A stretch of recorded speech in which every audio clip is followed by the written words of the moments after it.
But let's begin with the present. And some of the material, but not all of it, is drawn from a book that I have written, one of the first books ever published on the coronavirus pandemic. I'm sure there are many more already, and I'm sure it's going to be an industry in the years ahead. So called The Fury of COVID-19, The Politics, Histories, and Unrequited Love of the Coronavirus. It was published by Macmillan October last year. The book was completed in July, and since then, so much has changed because, for example, in the U.S., the increase in cases was really dramatic after Thanksgiving, and of course, in India, it's the last 6 weeks where we have seen really a catastrophic failure on the part of the Indian government to be able to contain the pandemic. Brazil, it has been terrible for months. I think you might want to think for a moment. I'm not suggesting that this is a hypothesis that I necessarily I'm clear about in my head, and much less would I want necessarily all of you to accept it. But it's not surprising, perhaps, that it's been really the worst in 3 countries, which were all, certainly the US until Mr. Trump was removed from office in the recent elections, that all 3 countries had an authoritarian kind of leadership. Brazil under Bolsonaro, he's absolutely impervious to medical advice. He's hell-bent on creating havoc, frankly, in the country by ruining the rainforest and the Amazon. The atrocities that have been going on in Brazil are of a different magnitude. And then again in India, where you have political repression under a supposedly democratic leader, who again is completely insensitive, not only to public suffering, but to the advice of medical specialists and epidemiologists. And there are a great many other problems which we won't really get into. But it is quite interesting where we see the pandemic having wrought the greatest harm. So some of the material that I'm going to draw upon is from the book, but there's a great deal of material that is not drawn from the book at all. And I want to begin on a slightly lighter note with cartoons. This with a few cartoons and memes, partly because I think it's important to understand how people react to something of this kind, right? So what is a place of humor in the midst of disease, pestilence, plague, sickness? And of course, one of the things that the coronavirus pandemic has introduced is the idea of the, quote, essential worker. I mean, when did we really hear this phrase before the pandemic? And how is that so suddenly people who are not at all celebrated in a capitalist society such as the United States, where there is very little respect for, if I may put it this way, losers. The person who really, of course, epitomized this idea that the only people we should care about are winners was, of course, Donald Trump. And one of the things that really struck me when I was working on the book and collecting the material was this whole discourse of the essential worker. And then, of course, what is really essential in life. So, sitting here in Los Angeles in March and April, one of the first things I read about, and there is a huge number of articles, is on this particular subject, is the fact that toilet paper was no longer available. It had run out of stores, and indeed it had, because I recall going to supermarkets to pick up groceries and, right, let me pick up, some rolls of toilet paper, and it's completely cleaned out the shelves, right? So here we have a little cartoon on this, on somebody exchanging a roll of paper in the middle of the night. This is like smuggling, right? for a wad of cash. And what is construed as essential is, I'm suggesting to you, a question that really has come to the fore. And I think that there is, again, a sentimental way in which people speak about it, because unfortunately, I think the very people who have also been construed as essential workers, I think 2 years down the road, they're going to be forgotten again. And I think it's no accident that these corporations that decided that they would pay a bonus salary of $1 or $2 extra to essential workers, most of them have already withdrawn that, right? And in fact, they actually withdrew that only a few months after the pandemic had started, Amazon being among those corporations. So anyhow, this is one of the ways in which we can think about it. And here we have obviously a cartoon which mocks Trump and his understanding of the virus, the kind of selfishness, the narcissism, the sheer narcissism which has informed the political view of the view of politicians. And again, that's not singularly true of only Trump, it's true of a great many others as well. Then we have a very interesting question here. One of the things that I read about was the fact that the number of people who had decided to adopt pets from shelters had increased dramatically during the pandemic. So people are now confined to their home. They have more time to look after the pets there, but more importantly, they're not consorting with other human beings, right? So if you're single, you're staying in your own apartment, and there is a stay-at-home order. The US did not really experience anything like the kind of lockdowns that were experienced by countries such as Italy or France or Singapore, Taiwan, India. In Italy, for example, during the lockdown, you had to, if you walked out of your apartment, all right, in Lombardy, for example, or Milano, you walked out of your apartment, well, there are cops waiting down there, and you have to offer an explanation for where you're going and why you're going, and they note it down. I mean, this happened for a number of weeks. I'm not saying it persisted for months, but it happened for a number of weeks until they had brought the cases down very substantially. Right, so people are staying in confinement, and that was one reason why pets also become more important, because humans seek companionship. And some psychologists would argue that that's the very essence of being human. But one of the interesting things to think about is how relationships between humans and pets are inverted here, right? So here a man is extending his hand, as one often does, especially that a dog has been trained, the dog extends its paws, and you shake its paw or hand, as it were, and the dog here says, "You must be joking," because, of course, the whole idea was no touching, right? And there's a whole phenomenology of touch.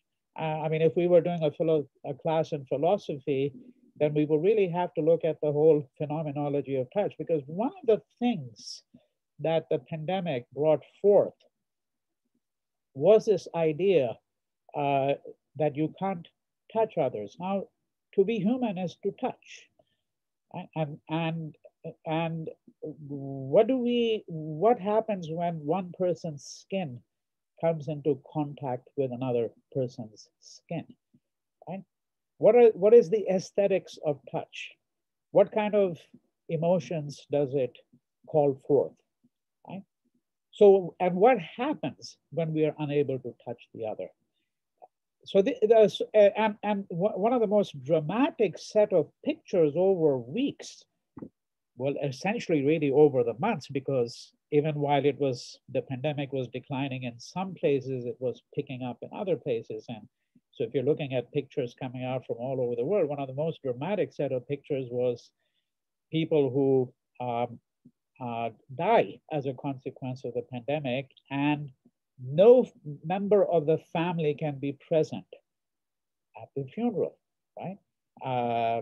because of course, this is a lethal disease and it's infectious disease.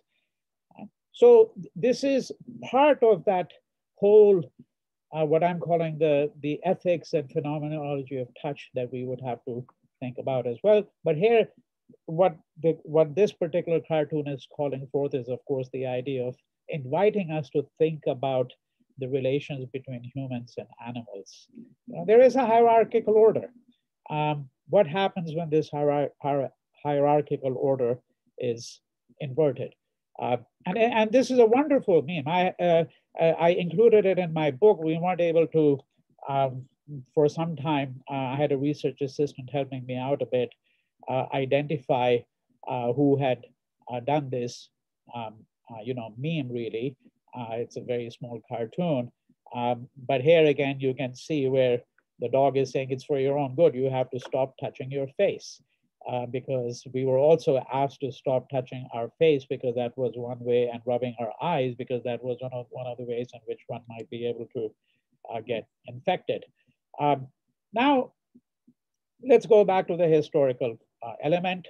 And I want to begin actually first, as I said, even though this is outside the purview of the time period that we're looking at, I really want to begin with Athens. This is not a portrait from there. We'll get to this in just a few minutes. Because of the first descriptions, one of the first descriptions we ever have anywhere of a plague is actually in the history of the Peloponnesian War by Thucydides, the great Greek historian. There was a plague that struck Athens in 430 BCE. And I think it's actually quite really remarkable. So this is, I don't know how many of you know Greek history or you remember perhaps reading something about Thucydides in high school. I say that because Thucydides is very often referred to as a father of history. Sometimes that title is given to Herodotus, who's another Greek historian, but of a very different tenor, because Thucydides is supposed to be really the father of scientific history in some ways. In any case, I mean, around 430, what we have is a situation where there is a war going on between Athens and Sparta. Athens is leading a coalition of forces known as the Delian League, and Sparta is at the head of the Peloponnesian League. They had been engaged in a battle for supremacy since 405 BCE. Right? Now, among those who took part in this action was the Athenian Thucydides himself.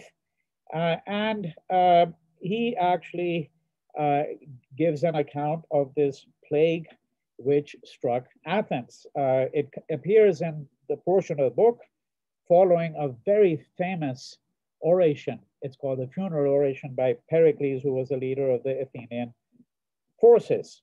All right.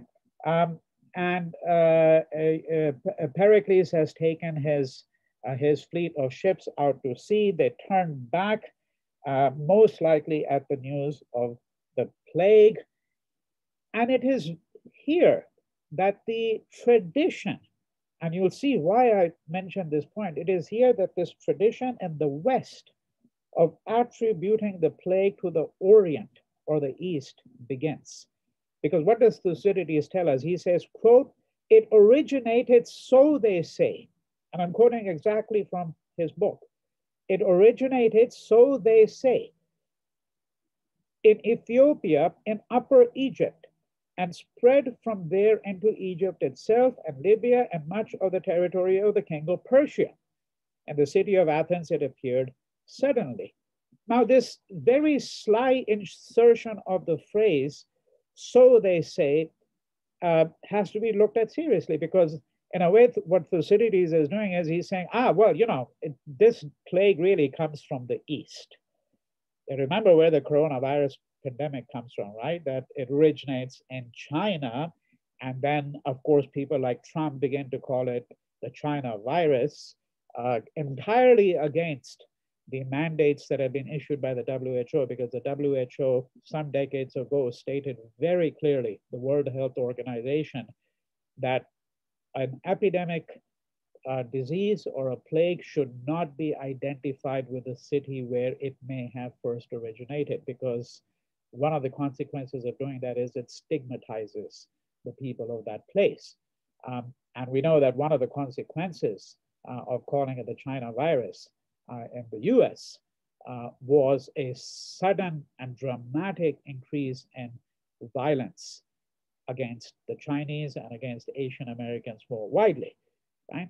But notice that this practice goes back, because what Thucydides is doing here is he's suggesting that, well, you know, this came from abroad, but he's trying to excuse himself from being blamed for taking this view by saying, so they say, right? This is the way in which he attempts to navigate this problem.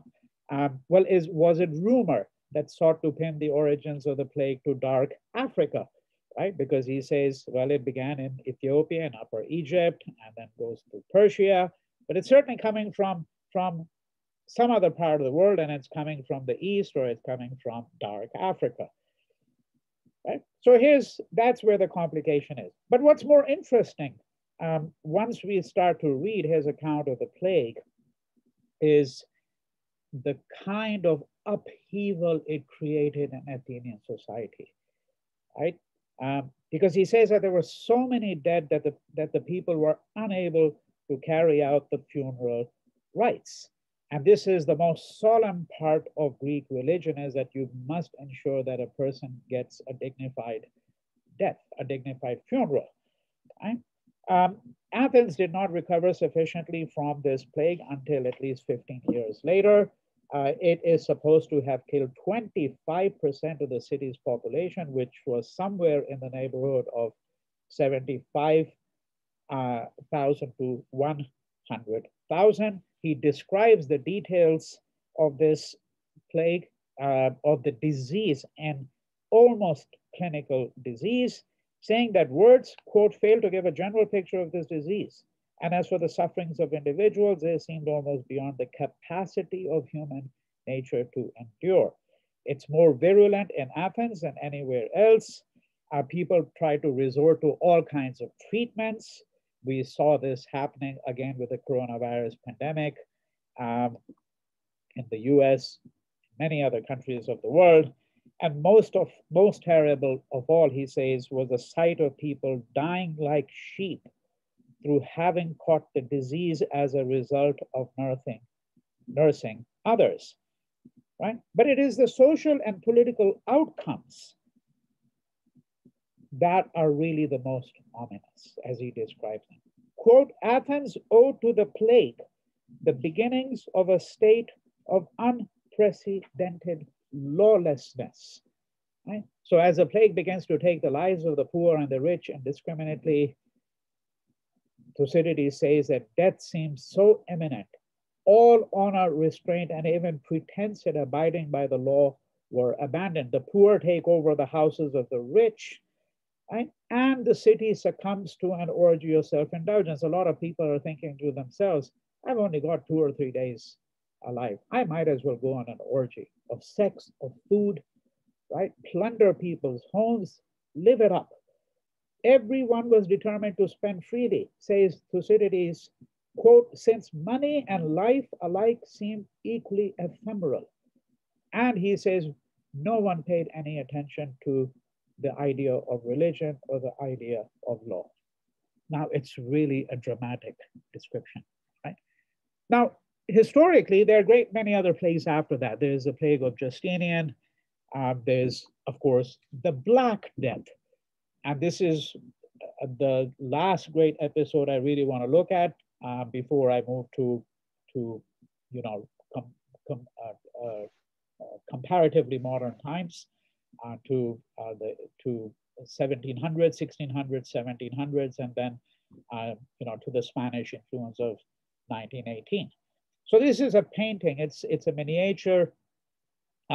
The people of Tournai bury victims of the Black Death. This is a manuscript from about 1353, and it shows a scene from from the Black Death. So the Black Death is called as such because the people died from fleas, which are on black rats. That's how it really spread, and that's where it takes really its name from.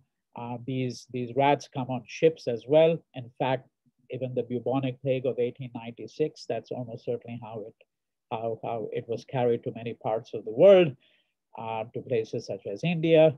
But when we look at the Black Death here, what we're really talking about is the loss of perhaps as much as 1/3 of the population of Europe, right? It strikes Europe between 1347 and 1349 and had devastated within 2 years much of the Mediterranean, Britain, and Western Europe, right? The total death toll is going to be exceeded by this Spanish influenza, but that's simply because, of course, the total population of Europe was much smaller at that point in time. I mean, 550, 600 years later, the population is much, much greater.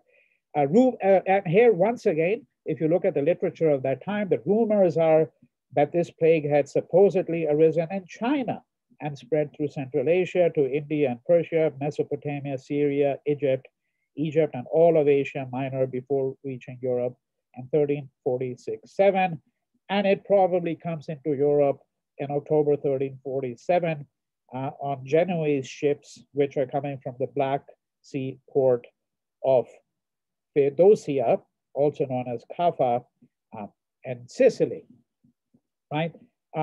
By the spring of 1348, it had spread into the mainland of Europe. Paris in 1348-9 had a population of around 100,000, half of which is lost to the plague. Half of that, right? So 50% of the population. And, one can recount a similar story about the fate of the people as a plague spread through their cities and towns and villages nearly all over Europe. Barbara Tuchman, who's more of a popular historian rather than a professional historian, has written very, very vividly about the plague, how it disrupted the social order, renders family members strangers to each other, prompts the wealthy to flee. Again, a phenomenon that we have encountered in our times, right? One of the most graphic and, if I may say, nauseating images from my point of view was David Geffen, one of the richest men in the world. He has endowed an entire hospital, school of medicine at UCLA. His name is all over the place. And he's got a yacht that costs $600 million or something like that. And he flees on that and then tweets to the rest of the world, well, I'm very safe. I hope all of you are safe as well. Right? So, the wealthy fleeing, this is, again, a phenomenon that we encounter in the past, leaving the dead to rot away. And of course, the scapegoating of people. So if in our times, it was a scapegoating of Chinese and Asians. At that time, it was a scapegoating of Jews. Right? And so Barbara Tuchman has a vivid account of that. But one of the most extraordinary things she really points to, because what she does is she takes this occasion to reflect upon the human condition after the plague. And this is what she says. And I want you to think about this very carefully. And I quote, exhausted by deaths and sorrows and the morbid excesses of fear and hate, it ought to have shown some profound effects, but no radical change was immediately visible. The persistence of the normal is strong. End quote. The persistence of the normal is strong. Right? Isn't it remarkable that this very language is so vividly present before us today? Because what is it that we are all seeking to do is to return to the normal, right? and then there may be a minority of people who are going to say, well, there is no normal anymore, or it's the new normal. And then you're going to need the new normal, because the new normal is already become completely normalized in our language. But what she's saying is that, well, we have a tendency to think that these events completely shatter the world as we know it, and yet the persistence of the normal is strong. All right. So I think you get a little bit of the flavor of what I'm really speaking about, and why this past may be critically interesting and important in understanding what is unfolding today. So this is a triumph of death. I've included a lot of visuals, particularly because one of the things that I'd like you to be attentive to again is the place of art when one looks at history. It's not simply a matter of doing economic or political, history, which is ordinarily what people do, or certain forms of social history. But I think art, literature, music are very much part of the fabric of life, part of the fabric of social history. So this is called The Triumph of Death by Peter Bruegel the Elder. The painting was done about 1562, and it shows the effect of plague and what might be called the Black Death. It's sometimes thought to be a representation of the Black Death, but of course he's doing this 200 years later, and you have to remember that plague was a constant feature of life in medieval times, much as it might become a constant feature of our times. There's every possibility of that happening, particularly with the kind of zoonotic diseases, that is, diseases which originate in animals, very often wild animals, and then jump to humans via a host, which is exactly what has happened with a number of recent epidemics, including the previous incarnation of Sars. So this is, SARS 2, really, that we have SARS in 2002, and a number of other epidemics which didn't really lead anything to the kind of casualties that we have had with this particular one. But, beginning over here, so you can see the skeleton over here, you see scenes of death and pestilence all over. Now, before we get to the to the Spanish influenza, this is really the last. As I said, now we're moving into comparatively more modern times, and where again the sources are going to be much richer. We do have quite a few sources for the Black Death. It's comparatively well documented, comparatively speaking, certainly far better documented than the plague of Justinian or the plague in Athens. Because I think had it not been for Thucydides, I don't think that we would really have known much, if anything, about the plague in Athens in circa 400 BCE. So this is a great plague of London in 1665. It is the last major outbreak of the bubonic plague in England. And here we have a vivid account of it because of the presence of a diarist, a well-known English writer, Samuel Pepys. The name is pronounced Peeps, but it's spelled P-E-P-Y-S. He leaves behind a voluminous diary where he records incidents from the plague. He talks about being cloistered in his home for a time, but then he talks about going out, meeting with friends when it seems safer. He talks about bodies lying on the ground. He talks about the fact that that his carriage driver or the person who took him on a boat to across to another part, this person, 2 days after he had ferried Peeps himself, succumbs. Then his children succumb. And so he gives vivid details, right? And he talks about relieving his sorrows with a pint of ale. You can't really begin to think of England without a pint of ale. And the diary really, in that sense, is, as I said, a meticulous and fascinating record. I have a very substantial discussion of it, substantial comparatively speaking, because my book is only about 250 pages, but I have a short chapter where I look at what Peeps has to say about the plague in London. And here again, you know, initially it begins where he's sitting at an ale house and he's talking about the fact that he's hearing rumors of this plague coming from Amsterdam and, you know, Holland, the Netherlands, and England were, of course, at that point, the great maritime powers and competing for supremacy. So there's a different kind of politics which underlies his account of the plague. Then we get to, finally, we get to more modern times. But before we move to the 1918-20 Spanish influenza, I'm going to show you some photographs because you'll see remarkable similarity. First, I really want to look here at some photographs, quite rare photographs from, these are from the Wellcome collection in London. Their collection is now gone digital. And these are photographs from India. So the bubonic plague struck India in 1896. I want to just take a couple of minutes to talk about India over here, partly because, as is the case today, where now the situation in India at the present moment is really out of control, even though the numbers in the major cities such as Delhi are declining, what we know today at the very moment that I'm speaking is that now the coronavirus pandemic has gone deep into the Indian countryside.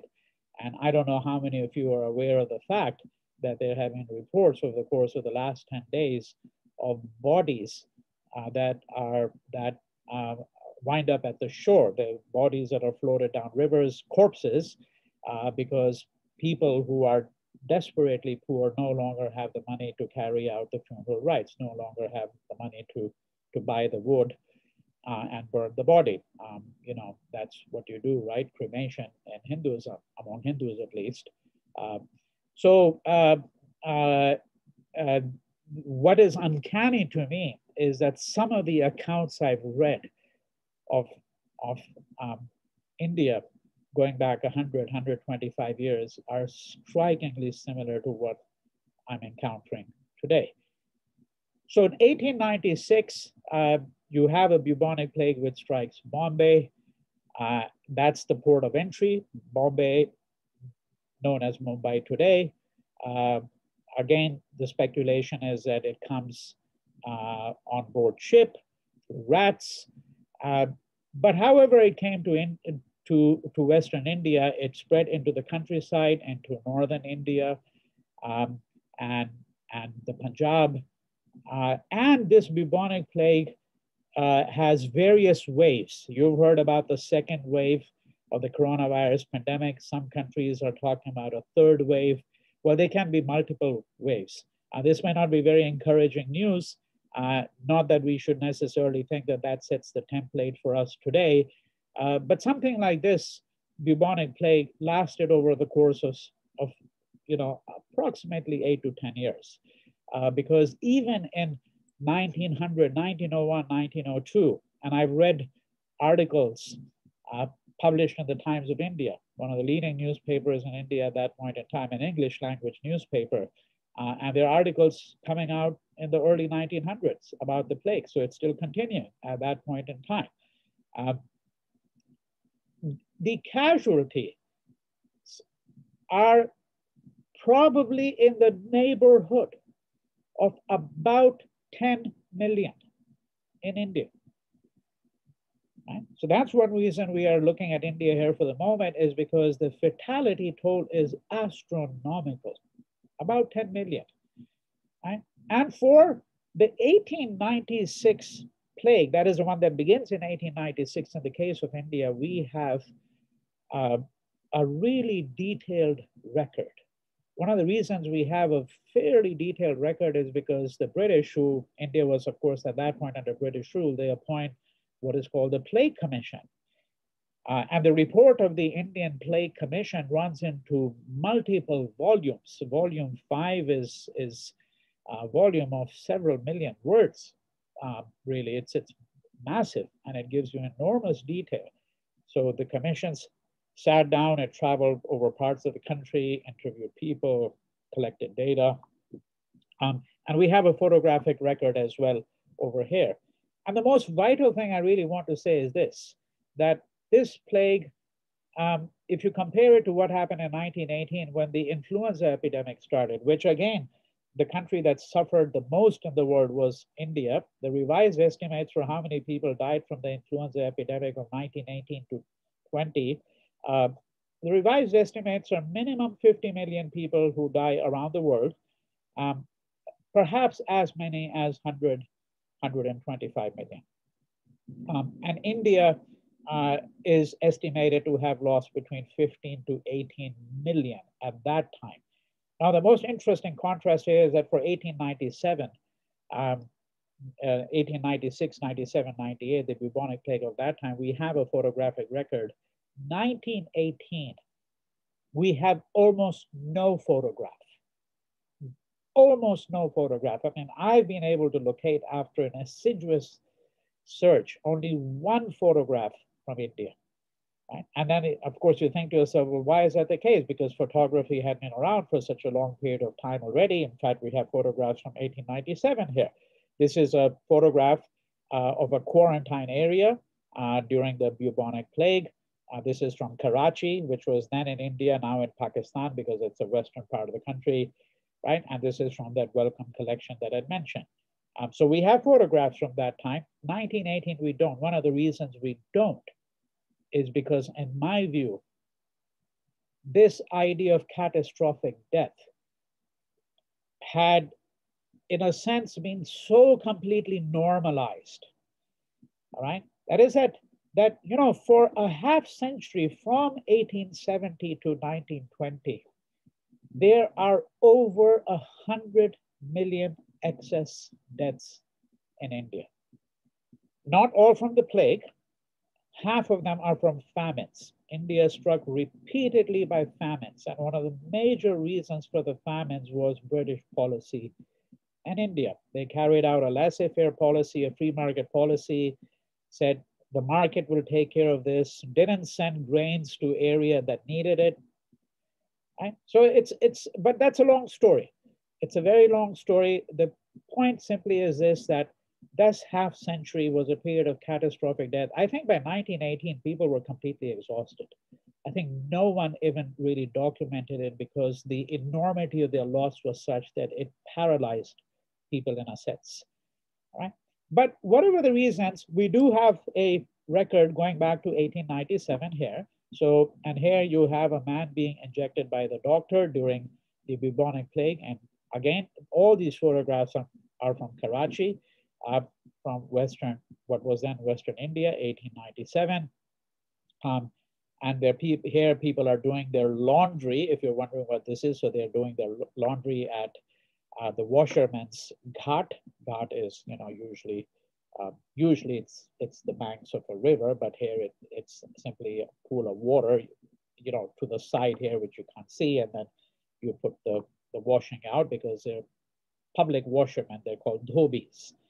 Right? So this is during the bubonic plague. And here you have a plague-infected house, which has been demolished. That was done very commonly. At that point, there wasn't enough of an understanding of what really causes plague. And it was the miasma theory, the idea that, well, you know, is a kind of a pestilence that lurks in the air, and therefore the air itself is infected. And one of the ways in which you then take care of that is that you destroy that building where people have been housed who are infected.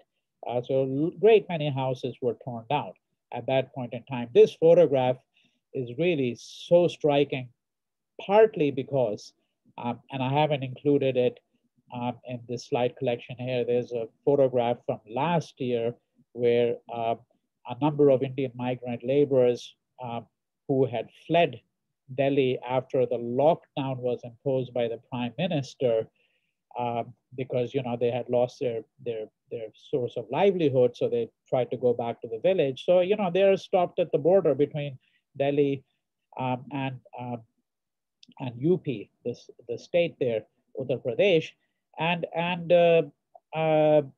they're hosed down, right? And this is exactly what's happening here 120 years ago, right? So disinfecting. This is what the caption to the photograph actually states: disinfecting sufferers of the plague in wooden tubs in Karachi in 1897.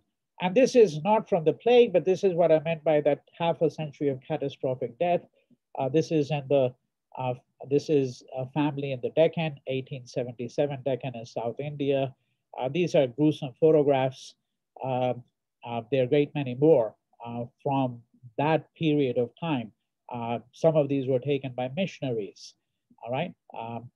And I'm not going to, burden you with too many of them, but this also gives you a map here. The reason I'm bringing this in here is I'm suggesting that, when a plague strikes, why did India become so much more vulnerable than many other countries? Partially because it already had a large population that was extremely, at that point, already vulnerable. They were poor, people who were diseased, people who were suffering from malnutrition, right?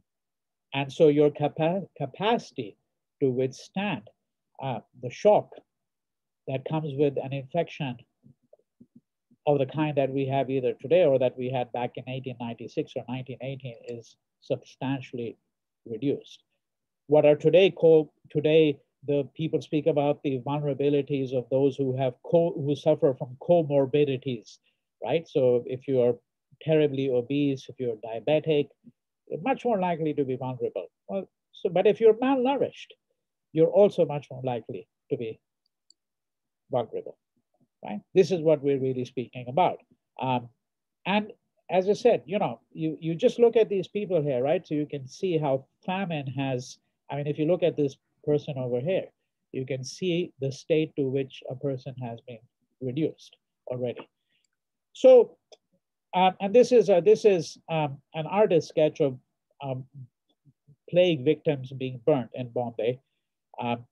But then again, we have a different kind of modern art. So this is actually before the influenza epidemic of 1918-20, to which I'm now going to turn. I'm going to take 5-10 minutes to do that and wind up with that.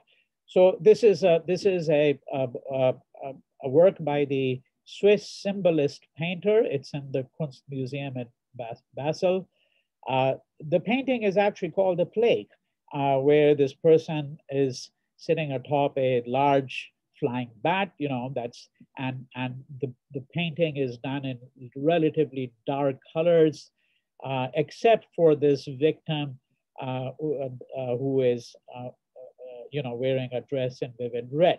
And here you see another man who's collapsed against the wall here. But, there's a kind of a sense of foreboding, a kind of a darkness that this painting is trying to put forward. This is, now we start to get to the 1918 influenza epidemic. So it's called the Spanish flu, not because it originated in Spain. And in fact, I think the WHO guidelines about not giving not ascribing a place name to a virus or to a pathogen. Part of these guidelines, I think, were issued because of the understanding that the Spanish flu, as it's called, that name had created a certain set of misconceptions. And the greatest misconception here, of course, was the supposition that some people had that the flu had originated in Spain. Not even remotely. Not even remotely. In fact, the consensus, well, I might want to use a lighter word than that, but let's say that a substantial number of people who do the history of medicine and who have looked at the influenza epidemic of 1918-20, a substantial number of them are now of the view that the most likely place of origin was Kansas in the United States, in an army camp. But wherever it may have originated, almost every country was hit. One of the countries that was not affected was Spain. And so remember that 1918 influenza epidemic. One of the other things that's happening, of course, at that time is the last year of World War I. And whenever you have a war, you're going to get propaganda from both sides. Right? So to really distill the point very, very briefly and quickly, the point here is that countries were attempting to use the epidemic as a scoring point in a propaganda game.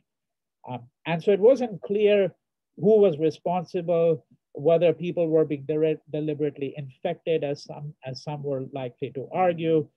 And the only place from where news that was coming out seemed to be reliable was Spain, because Spain was neutral in this conflict. Right? And so therefore, the influenza epidemic of 1918 actually gets called the Spanish flu, because at some point in time, there is a clear understanding that the most reliable news about the course this has taken is coming out from Spain. So here you have a painting by the well-known British artist, Sargent, John Sargent. It's in the Imperial War Museum. It's called the interior of a hospital tent. And we know something about this painting, partly because Sargent is going to write about it in a letter. It's a watercolor. And some of these people that he's showing may not have been victims of the plague. Some of them might have been simply victims of the war. But here again, one is speaking of comorbidities, to use a modern language. People who have succumbed to injuries, soldiers who have succumbed to injuries, are much more likely to be vulnerable.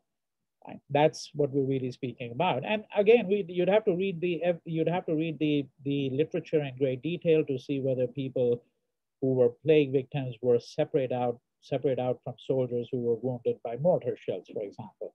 All right. And here's a set of photographs. So you can see the masking here. So, now when you have anti-masking demonstrations saying that this is completely foreign to the American way of life. You remember these militias who had gathered in places like Michigan last year, protesting quite violently sometimes against masking, saying that this is completely un-American. Well, masking was actually very common in the 1918, 1920 influenza epidemic. And here the photographs I'm going to show you in very quick succession are all from the US. They're not from other parts of the world. This is policemen standing in a street in Seattle wearing protective masks, which had been made by the Seattle chapter of the Red Cross. This is from the National Archives, right? And here you have a emergency hospital, much like the kind of emergency hospitals that were set up in Wuhan initially in China early last year, and then in virtually every city in the world where the pandemic had struck. Certainly many in the US, and scores of them in India as well. So this is influenza victims. You see this man over here who is masking here, being crowded into an emergency hospital. This photograph was taken near Fort Riley, Kansas. The photograph is in the National Museum of Health. And here you have two portraits here. So you have a conductor. This is a beautiful photograph here because, it's like when you went somewhere like to a grocery store and, last year, and there's a person there at the door saying, well, summoning you to wait, like at Trader Joe's. I saw that several times because they're only taking a limited number of people. And so here he's telling these people to wait because he wants to ensure that everyone's wearing masks and there's enough room inside, etc. Right? And here you have a mask worn by a street sweeper in New York in 1918. The New York Health Board attached a caption to this, and it says, "Better ridiculous than dead." Right? You might think you look foolish in a mask, but it's better that you look ridiculous than be dead. This is from the Library of Congress and the National Archive, and we're getting nearly to the end of it. And here we have the last work that I want to share with you, and this is by the very famous artist, Edward Munch. I'm not sure what the pronunciation of his name is actually. It's called Self-Portrait with the Spanish Flu. So he was one of artists. He's most well known for, of course, for his painting called The Scream, which has sold for tens of millions of dollars. This is done in 1919. You don't have really too many artists who actually, painted scenes from the influenza epidemic of 1918, but he certainly did do so. And he was one among several who succumbed really to the flu. So I think this brief survey that I've given you has offered, I hope, something of a perspective on the influenza epidemic, not only of 1918-20, but really of the place of epidemic disease in history. Of course, there's a lot more that could be said. What do we make of it, of the place of epidemic disease? I've tried to suggest by going back to Athens, to the Black Death, that there are certain fundamental questions about human conduct, human nature, right? About the idea of the normal. What are the forces that bring about dramatic change? And I could say a great deal more, of course, not only about the coronavirus pandemic, but about the particular ways in which it may very well actually be exceptional, even though there is a long history, right? And one of the reasons why the pandemic today is exceptional is precisely because we do not anywhere have on historical record a situation where the world shuttered down, practically speaking, right? That the world economy in many respects shuttered down. Yes, I know there was online shopping going on, of course, but I'm talking about the fact that all over the world nearly for 3 months, right? The streets were completely emptied out. Right? Museums, schools, universities, life in some sense came to a standstill. And the global economy practically shuttered down. Remember that the principal way in which the virus travels today is aircraft, air travel, and virtually all of it was suspended. So we have had epidemics 1957, 68. You never even heard of them. Believe me, no one has heard of them. Right? The Asian flu of 1957, the Hong Kong flu of 1968, each of which caused at least 1 million deaths. And they're not even mentioned in history books. But one of the striking things is that even though those are comparatively modern times, certainly by 1968, you have a huge airline industry now. 57, it's still coming off the ground in some parts of the world. But even in 1968, when you already have an airline industry all over the world, none of that is shuttered. Nothing was shut down as it was in our times last year. And that's one of the reasons why the coronavirus pandemic, notwithstanding the fact that there are other kinds of precedents that we can think about when we think of epidemic disease, why the coronavirus pandemic is really altogether exceptional. And indeed unprecedented, but not in the ways in which people think it is. Because when people think of unprecedented, they simply think of unprecedented in their lifetime, right? But I'm suggesting that in fact, actually, in some respect, it is unprecedented in history because of the particular manner in which the world responded as a whole to the coronavirus.